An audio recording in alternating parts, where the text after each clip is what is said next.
1, 2, 3, 4.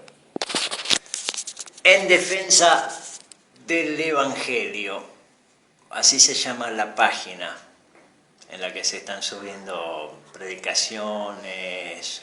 Bueno, he visto notas de reformadores, frases de Lutero, de Bullian, distintas notas que tienen más bien que ver con la reforma, pero es llamativo el nombre, en defensa del Evangelio. ¿Por qué el nombre? ¿Por qué en defensa del Evangelio? Si yo pusiera hoy a mirar la situación y fuese un cristiano un cristiano promedio, normal, cabe la pregunta de decir, ¿el Evangelio necesita hoy una defensa? Es como llevar al tribunal y acusar algo. Sí, evidentemente... ¿Qué acusan ustedes? El error. El error, principalmente eso. Muchas veces en denunciar el error caen muchas personas. Y sí. Cae gente. La gente que justamente que enseña ese error. Pero el error hay que denunciarlo. Y exponer sobre ese error la palabra de Dios. Porque a veces tratamos...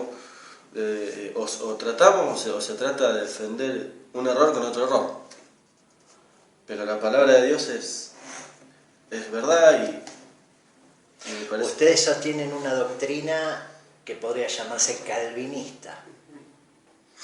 Creen en que la justificación es solamente por la fe. Por la fe en Jesucristo. Y por eso fuiste expulsado hasta hace muy poquitito de una hace congregación evangélica. muy poquito por plantear eso.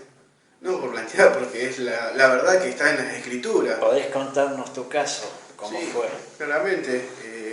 Primero se me ha llamado cuando me habían dicho que yo no estaba como acatando órdenes, como si estuviera en el ejército o algo así, por decirlo yo. Se me dijo que quedaba expulsado de la congregación, porque la llamo congregación porque una iglesia que predicara la verdad no creo que haga eso. También se nos ha dicho en esa congregación que no se nos ha hablado de amor, y ahí no estaba el amor de Dios, cuando se me ha dicho el dirigente y pastor de esa iglesia que si yo no me iba junto con mi novia, iba a quedar realmente... Él me iba a llamar a la fuerza pública y que por ellos no iba a sacar. Y claramente yo veo que hoy, como en los antiguos tiempos, no te quiere. Que la iglesia no me quería, que la iglesia estaba de acuerdo con lo que él estaba haciendo conmigo y con parte de mi familia. Este hombre que está a cargo es el pastor de la congregación, él te llamó a su oficina y dijo que la iglesia no te quiere. No, exactamente. Y bueno, hasta él me ha dicho que, como decía Jairo, que la iglesia no me quería, y que yo claramente le dije, yo lo único que... a nosotros nos puede hacer muchas cosas, pero contra quien estaba atentando era con Dios mismo. Porque lo que yo hoy creo que estoy defendiendo es la verdad que está en la Escritura, no en mis propios beneficios, sino en lo que Dios nos ha dejado. ¿Cuál pensás que fue el enojo principal de la cuestión, la justificación por fe? Y en las personas que no son salvas, la palabra de Dios produce ira. En la palabra que... en las personas que viven en tinieblas, cuando se expone la luz, se espantan y son muchas las reacciones que pueden tener. Evidentemente este hombre vive en tinieblas, porque si se expone la palabra de Dios y reacciona de esas maneras, es evidente que, como dice la palabra de Dios, dice que los hombres amaron más las tinieblas que la luz. parece que produce esas reacciones en todos los tiempos. Todo el Cuando tiempo con se ustedes. predicó la palabra de Dios, siempre se generaron tumultos. Claramente también pasó, como dice Jairo, con Lutero y con los diferentes que predicaban la verdad, solamente la verdad predicaban. ¿Ustedes piensan que en este siglo hacen falta reformadores? O sea, ¿es necesario volver a hacer una reforma en la iglesia? Siempre fue necesario, en todos los tiempos. No solamente en los tiempos de la Reforma misma. Pero digamos que en 1516 para adelante quedó asentada la base del protestantismo. Sí. Si trajéramos a Lutero a esta mesa y se le preguntase qué piensa sobre la justificación por fe, ¿Lutero estaría de acuerdo con lo que se predica hoy? Yo me lo imagino a Lutero llorando amargamente por el estado de la iglesia hoy. Es triste. Con un profundo dolor y una agonía punzante en su corazón por el estado y por las enseñanzas. De todos modos, yo no creo que Lutero considere iglesia a lo que hoy se llama iglesia. Lutero llegó a decir en uno de sus libros, ten cuidado con llamar iglesia a la que no es iglesia o a la que Dios no considera iglesia. Porque a lo mejor Dios le llama iglesia a la que es invisible. ¿Ustedes se consideran una iglesia invisible? Sí. La iglesia es invisible. La verdadera iglesia. Como dice Cantar de los Cantares, huerto cerrado eres tú, hermosa mía. Pero hoy se predica lo contrario, que hay que salir de las cuatro paredes, expandir el evangelio. Claro, ese es un evangelio de obra, es un evangelio universal. La palabra de Dios dice que si bien los salvados van a ser incontables, un número que no se puede contar, dice Juan, pero no es para todos. Yo voy a hacer 2 o 3 preguntas que hoy se considerarían como preguntas con censura, digamos, porque no es lo acostumbrado hoy. Y ahí va la primera y la más grave, creo, de todas. ¿Es justificación solamente por fe? Absolutamente. Justificación ¿La solamente salvación no se pierde? no se pierde. ¿Podés repetirlo? La salvación no se pierde. No se pierde. Hay Lo que Cristo ha hecho es eterno. innumerables versículos y la palabra misma habla sobre Lo que ha la hecho, seguridad de la salvación. claramente, así es. Creo que lo que ha hecho Cristo ¿Y si es peco? eterno. Dios dice que, o mismo yo lo que creo es que Él en la muerte de Jesucristo y nuevamente en la resurrección para darnos la nueva vida, Él perdonó los pecados pasados, presentes y futuros. ¿Por qué entonces cuesta tanto decir que la sangre de Cristo es suficiente? Por el orgullo humano. Porque el hombre como que necesita, como dice Spurgeon, necesita meter su dedo para sentirse parte de la salvación cuando no le corresponde, porque la salvación es claramente de Dios por medio de Cristo. ¿Ustedes qué reacción piensan que tendría cualquier persona que mirase un video como esto en Facebook y que esté acostumbrada a este tipo de predicaciones de hoy en día? Cuando ustedes están diciendo claramente que la salvación no se pierde, pero ellos están escuchando que sus pecados todavía, después de haber conocido a Cristo, los pueden condenar. Y hay dos tipos de reacciones. En las personas que están destinadas a salvación, la reacción va a ser positiva. Puede empezar con una duda, a través de esa duda empezar a indagar y a instruirse más en la palabra de Dios, y finalmente Dios lo conduciría a estas verdades, y si no, la otra reacción es repudiarla. Ahí hay otra pregunta que hacer que es terrible, y la pregunta es sobre la elección. ¿Quién elige, Dios o el hombre? Dios. El hombre está totalmente muerto. Lo dice claramente Dios en el Génesis, cuando le dice que ciertamente morirás el día que tocaras ese fruto. O sea que el hombre por su propio medio no puede ir a Cristo cuando él quiere. No, el hombre natural no es que no percibe. No es que no solo no puede, sino que no quiere. El hombre natural, como dice su palabra en Romanos, el hombre es aborrecedor de Dios por naturaleza. Entonces, no quiere y no puede y no quiere.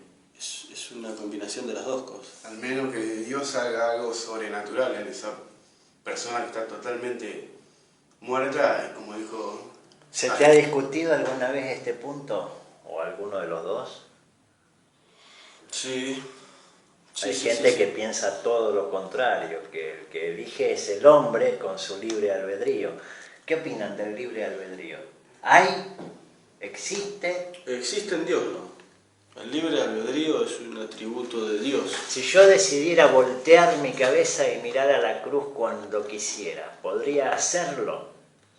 El hombre natural no puede hacerlo.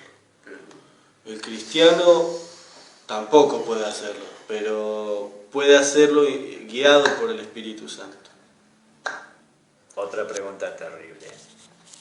La gracia es irresistible. Creo que se resiste hasta un cierto punto, hasta que Dios mismo nos trae a esa gracia, que ya no se puede resistir. Este es otro foco de discusión. Sí, la gracia se resiste, pero no se puede permanecer en esa resistencia. La gracia es irresistible, sino como se concibe el hecho de que el hombre por naturaleza es aborrecedor de Dios y sin embargo hay muchos cristianos o Dios llama para sí a un pueblo santo si el hombre es aborrecedor de Dios. Evidentemente la gracia es irresistible. Todos están de acuerdo con que la depravación del hombre es total o es parcial. Total. Es total. Total. El hombre, como decía Gabriel, está muerto en delitos y pecados. Muchas veces se puede decir, no, pero muerto significa separación y entonces es separación de Dios. Es lo mismo.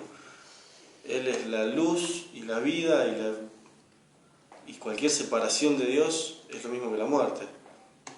Entonces el hombre está muerto o separado de Dios, como quieran decirlo, pero muerto espiritualmente, pero vivo para la carne o para el pecado. Y con respecto al libre albedrío, el hombre, si tiene un libre albedrío es para hacer lo malo solamente, que va en decline, va siempre para abajo.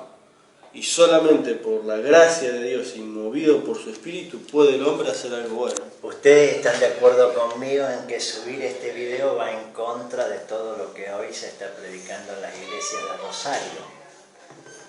Sí, así todos quieren que lo suba. Sí, porque creo que se está manoseando el verdadero evangelio, que Cristo nos ha dejado.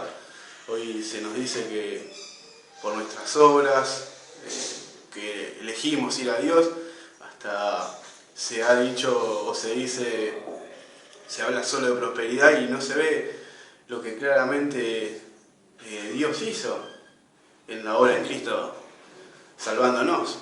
Hoy se juega con el Evangelio para los propios beneficios, como creo y lo digo y lo afirmo, que este pastor que dirige la iglesia en la cual yo me congregaba, hoy hace las cosas para su propio beneficio, cuando se le ha dicho la verdad que Dios mismo, ¿no? Como digo, ¿no? Capaz que Dios nos usa a nosotros, pero se le ha manifestado la verdad y Dios mismo lo ha cegado a verla.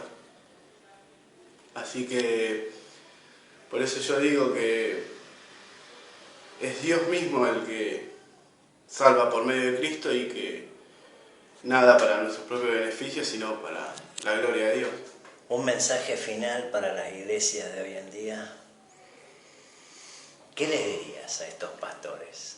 Sí, en primer lugar no los llamaría pastores, son líderes de congregaciones, nada más.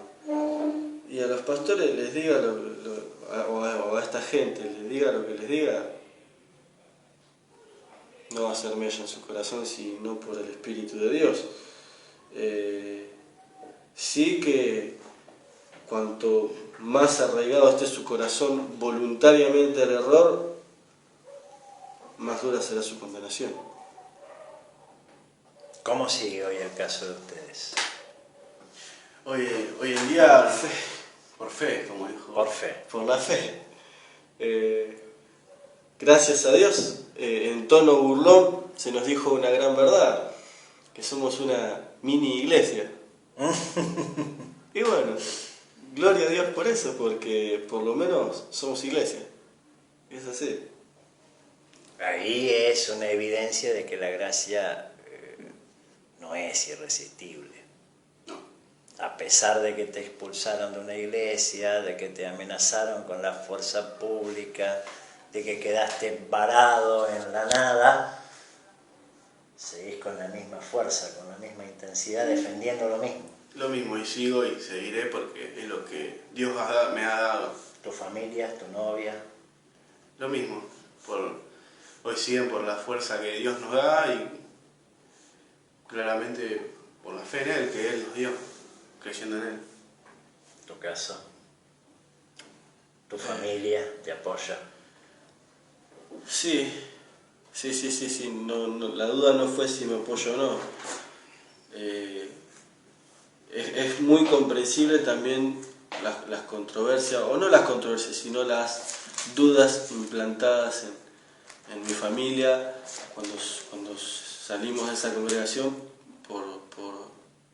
pero ya digo, es muy comprensible por la cantidad de tiempo que se pasó en ese error y con esas enseñanzas, pero la gracia de Dios es irresistible y mi familia logró comprender la verdad a la luz de las Escrituras. ¿Se puede decir que hay persecución en esto que ustedes predican? Si no, no estaríamos reunidos acá, si no hubiera persecución. Claramente. Esto es una clara causa de la persecución. Siempre Sí. A él lo echaron con la fuerza pública, a mí me disciplinaron, a todos nos injuriaron de una manera o de otra, o nos difamaron. Pero yo creo que el mayor peligro o lo peor de todo, o el problema real y central de todo esto no es lo que pase con nosotros, con los hombres. ¿Sentís que te echaron los hombres o que fue obra de Dios salir de ahí?